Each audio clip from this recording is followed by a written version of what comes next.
Hey guys, this is Preeti. Welcome back to my channel. Guys, आज हम बात करने वाले एक हॉलीवुड थ्रिलर के बारे में। ये बेसिकली एक टीवी मूवी है। ये फिल्म 2017 में रिलीज हुई थी और इस फिल्म का नाम है एस्केपिंग डैड। इस फिल्म का डायरेक्टर है रॉस कॉन और IMDb पर इसका रेटिंग है 6.1 आउट ऑफ 10।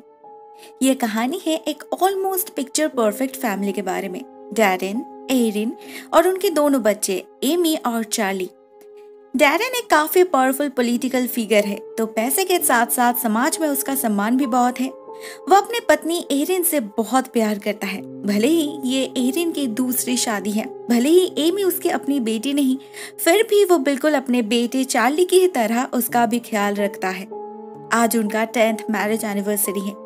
डैरेन ने अपने घर में एक ग्रैंड पार्टी अरेंज किया है।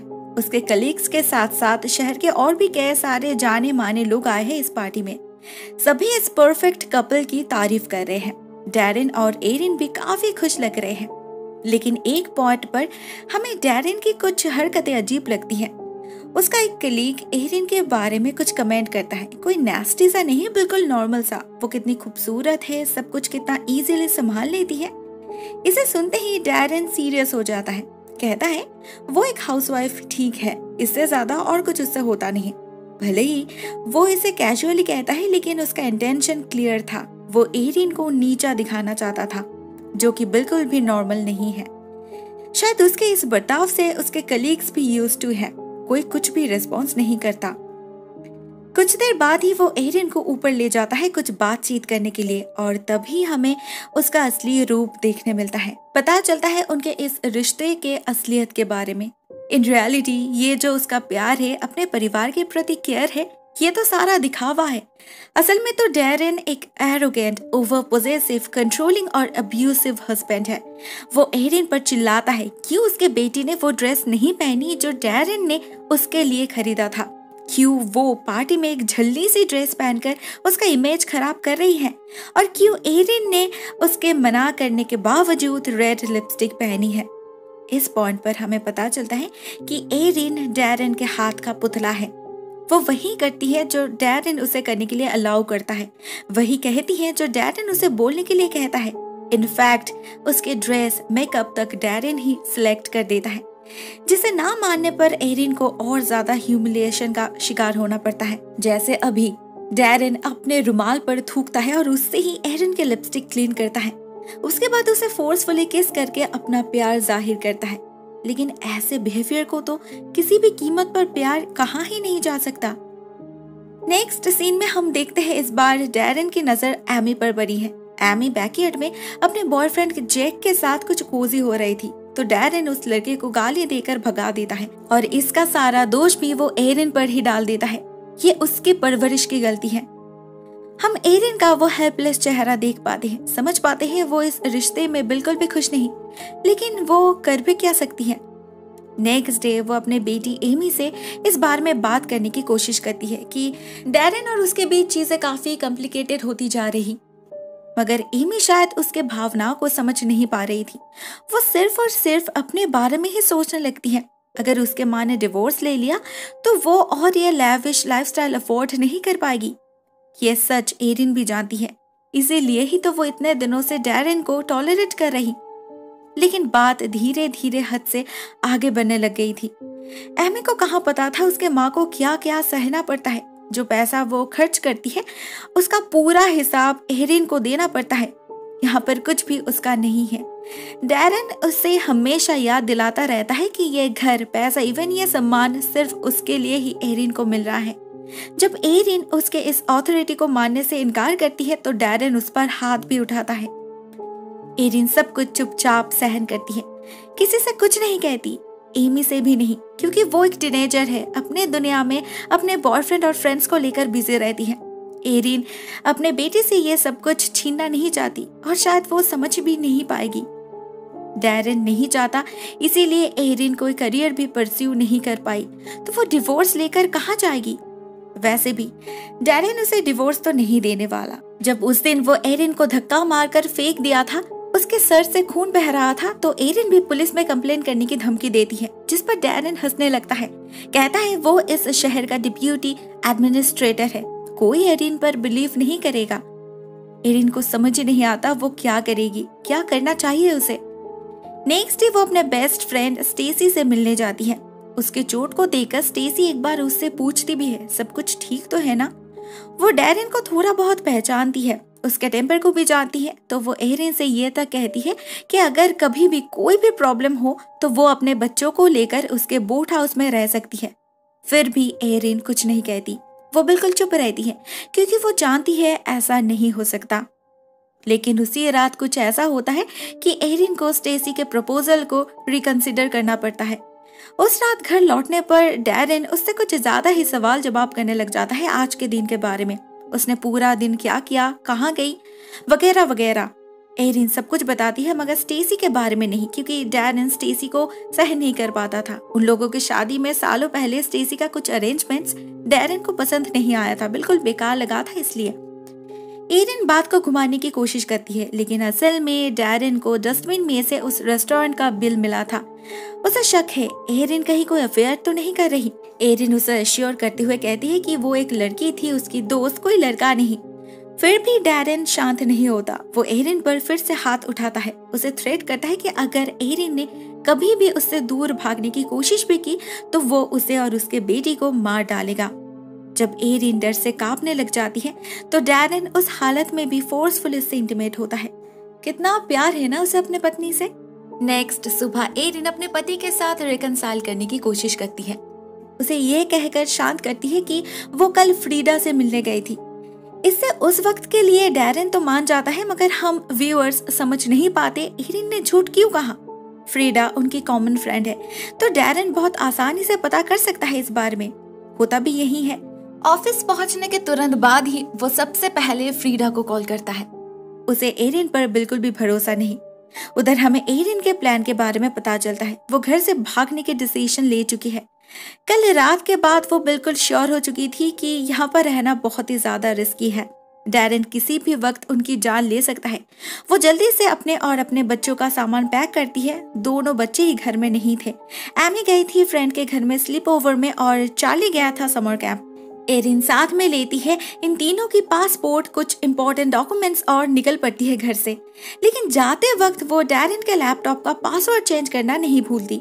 उधर जैसे ही डैरेन को पता चलता है कि एरिन ने उसे उल्लू बनाई है, वो झट से घर जा पहुंचता है।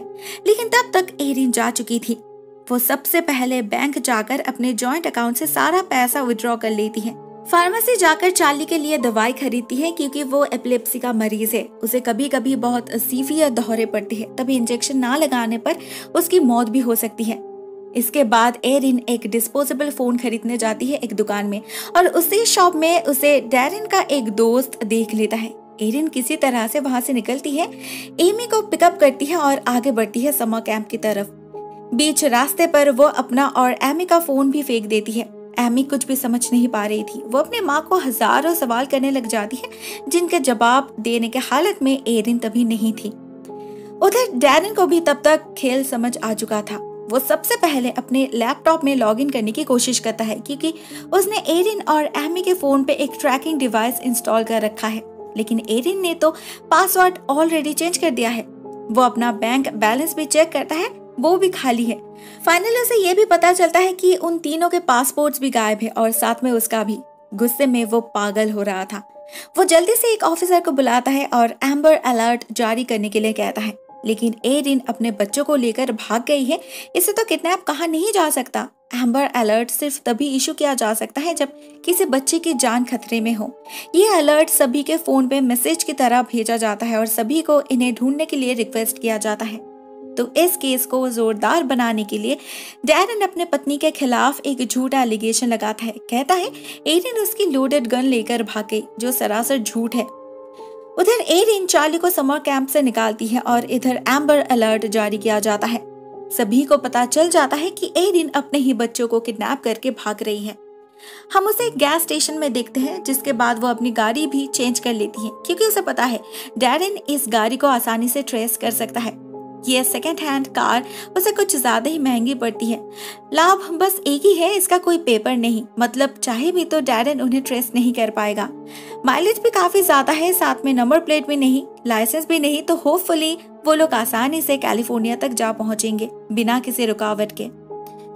पूरा एक दिन बीत चुका था मगर डैरेन कुछ भी नहीं कर पाया था। ना पासवर्ड रिकवर हुआ था, ना एरिन का कुछ पता चला था।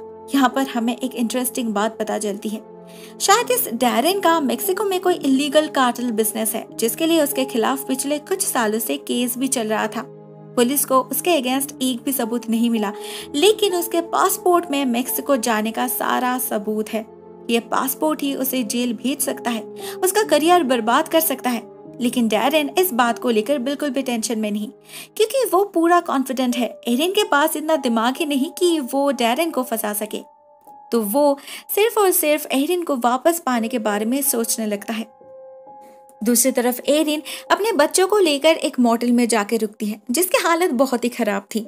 एमी तो वहां रुकना ही नहीं चाहती थी, मगर सिर्फ एक रात की बात है। कल सुबह होते ही वो लोग कैलिफोर्निया के लिए निकल पड़ेंगे, मगर उन्हें इतना समय भी नहीं मिलता। एमी यहाँ पर एक गलती कर बैठती है। वो इस मोटेल से अपने बॉयफ्रेंड जेक को कॉल करती है। अब ये डैरेन को भी पहले से ही पता था, उसने ऑलरेडी जेक के फोन को ट्रैक करने के लिए कहा था और ऐसे ही उन्हें उस मोटेल का पता चल जाता है। इससे पहले पुलिस को ये भी पता चल चुका था कि एरिन ने गाड़ी चेंज किया है, मगर इस न्यू कार को ट्रेस करना तो इम्पॉसिबल था। रात के अंधेरे में पुलिस उस मोटेल में रेड करती है, उस गाड़ी को सीज कर लेती है। बट फॉर्चुनेटली एमी को पहले ही पुलिस की गाड़ी दिख चुकी थी, तो वह अपने माँ और भाई के साथ मोटेल के रूप पर जाकर छुप गई थी समय रहते ही।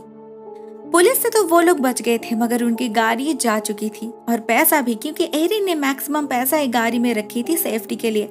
अभी उनके पास सिर्फ $300 ही थे और सामने लंबा रास्ता भी बाकी था। वो लोग एक ट्रक पार्किंग लॉट पे जा पहुंचते हैं जहाँ से उन्हें सस्ते में कोई राइड मिल जाए, मगर एमी फिर से नैगिंग करने लग जाती है। मे बी बिकॉज उसे कुछ पता ही नहीं असलियत के बारे में। वो घर वापस जाने की जिद करती है, उसे कोई आइडिया तक नहीं वो लोग कितने बड़े मुसीबत में थे। तभी एरिन के फोन पर कॉल आता है जेक का। उसे पता ही नहीं था कल रात एमी ने जेक को कॉल की थी। एरिन बहुत ही ज्यादा डर जाती है, इस फोन को भी मजबूरन फेंक देती है और एमी को डांटने लग जाती है, लेकिन तब तक बहुत लेट हो चुकी थी। एरिन को अपने सामने दिखती है एक पुलिस की गाड़ी, मतलब डैरेन ने फिर से एक बार उन्हें ट्रेस कर चुका था। इसी बीच चार्ली कहीं गायब हो जाता है। उसे ढूंढने के चक्कर में काफी समय बीत जाता है। उधर पुलिस भी उन्हें ढूंढ रही थी। ऐसे में जब एरिन ऑलमोस्ट हार मान चुकी थी, ठीक उसी वक्त एक ट्रक ड्राइवर से उन्हें मदद मिलती है। वो एरिन की इमरजेंसी को समझते हुए उसे लिफ्ट देता है और वो लोग फिर से एक बार बच जाते हैं। लेकिन दूसरी तरफ डैरेन का पागलपन बढ़ता ही जा रहा था। वो इतना कुछ ट्राई कर रहा था, मगर रिजल्ट कुछ भी नहीं मिल रहा था। अभी तो एरिन ने ये फोन भी फेंक चुकी थी, मतलब उन्हें ट्रेस करने का कोई सिंगल रास्ता भी नहीं बचा था। उधर हम एरिन और उसके बच्चों को एक ट्रक में देखते हैं। इस ड्राइवर का नाम है वेस।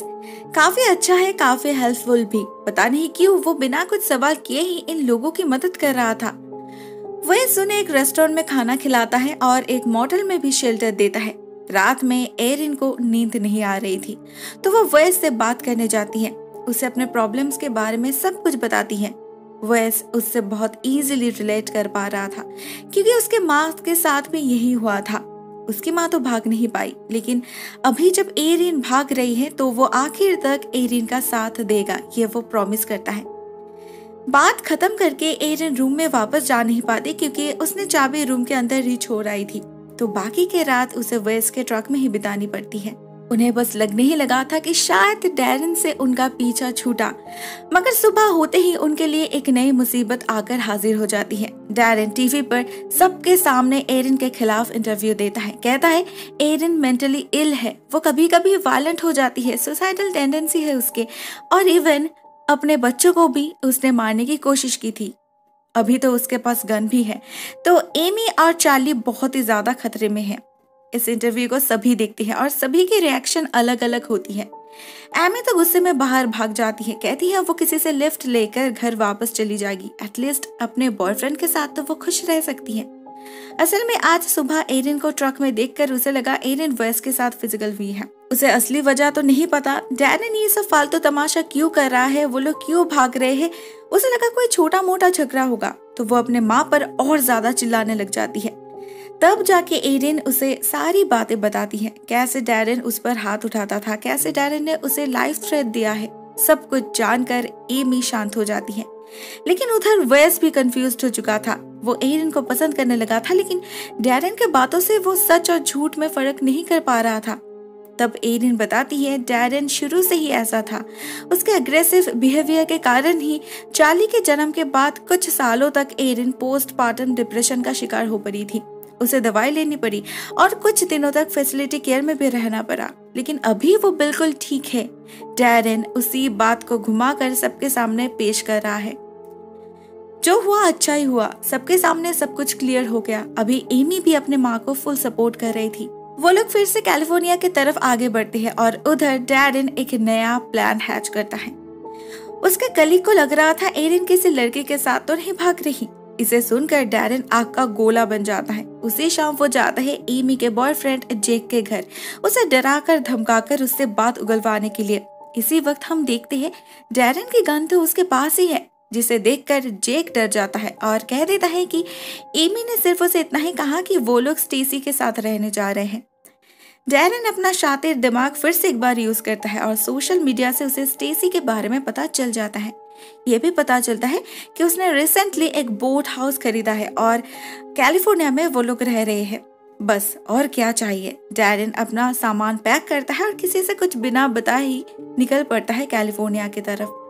उधर एरिन तब तक कैलिफोर्निया पहुंच चुकी थी। उसकी दोस्त स्टेसी उसे वेलकम करती है। वैसे तो तब लौट जाता है, लेकिन कुछ दिनों बाद यहाँ पर एक फायरवर्क एग्जीबिशन होने वाला है, तब लौटने का वादा करता है। एरिन से सब कुछ जानकर स्टेसी उसे हौसला देती है, इवन एक अच्छा लॉयर भी रेफर करती है। इसी बीच एरिन को डैरेन का पासपोर्ट मिलता है, जिस पर उस मेक्सिको वाले स्टैम्प्स पर उसे शक होता है, क्योंकि एरिन को पता था इन दिनों डैरेन टेक्सास में अपने बहन से मिलने गया था। उसने तो यही कहा था, तो यह मेक्सिको का क्या चक्कर है। देखते देखते 2 दिन बीत जाते हैं। बच्चे यहाँ पर बहुत खुश है और एरिन भी, मगर उनकी ये खुशी ज्यादा दिनों तक टिकती नहीं, क्योंकि डैरेन उन्हें ढूंढ लेता है। गन पॉइंट पे एमी को बंदी बनाकर वो एरिन को सुसाइड करने पर मजबूर कर देता है। मतलब उसका प्लान था वो पहले एरिन से अपने बेटी का खून करवाएगा, उसके बाद उसे भी मार के इसे सुसाइड का नाम दे देगा। प्लान तो बहुत ही अच्छा था, मगर एरिन को भी ऑलरेडी उसके मेक्सिकन घोटाले के बारे में पता चल चुका था। तो एरिन उसे पब्लिक करने के बारे में धमकाती है, कहती है वो पेपर्स ऑलरेडी स्टेसी के पास है, अगर उसे कुछ भी हुआ तो डैरेन भी नहीं बचेगा। दोनों में हाथापाई होने लगती है। डैरेन उसका गला दबाने लगता है। एरिन चिल्लाती है, मगर फायरवर्क के वजह से कोई उसे सुन नहीं पाता। ठीक तभी वेस वहां जा पहुंचता है। डैरेन उस पर भी हमला करता है, तो उसे बचाने के लिए मजबूरन एरिन को भी गोली चलानी पड़ती है और वो गोली जाकर लगती है डैरेन के माथे पर और वहीं पर उसकी मौत हो जाती है। फाइनली एरिन आजाद हो चुकी थी, उसे और किसी का डर नहीं। फाइनल सीन में हम उसे और वेस को एक साथ देखते हैं, जो एक हैप्पी फैमिली की तरह एक साथ रह रहे हैं उसी बोट हाउस में। दोस्तों, ये कहानी यहीं पर एंड हो जाती है। डेफिनेटली एक पॉजिटिव एंडिंग है ये, मगर मुझे कुछ ज्यादा ही हरीड लगी। एक इतना पावरफुल फिगर को मार के एरिन को कोई भी सजा नहीं हुई, या सेल्फ डिफेंस के ग्राउंड पे उसे फ्री कर दिया गया, या फिर डैरेन के खून के बारे में किसी को कुछ पता ही नहीं चला। डैरेन यहाँ पर आया था, ये किसी को पता नहीं था। फायरवर्क्स के कारण गोली की आवाज किसी ने सुन नहीं पाई, तो अगर उसकी लाश को समुद्र में फेंक दिया गया, किसी को पता भी नहीं चलेगा। बहुत कुछ हो सकता था। पता नहीं है असल में क्या हुआ, क्योंकि वो शायद इस फिल्म की फोकस नहीं थी। ये फिल्म एरिन की है, उसके सर्वाइवल की है, उसके बच्चों के पिता से, जिससे भागने में आखिरकार वो सक्सेसफुल हो ही गई। Happy ending. दोस्तों, आज के लिए बस इतना ही। Thank you so much for watching this video guys. बहुत जल्द मिलते हैं एक और नए वीडियो के साथ। तब तक के लिए टेक केयर, टाटा।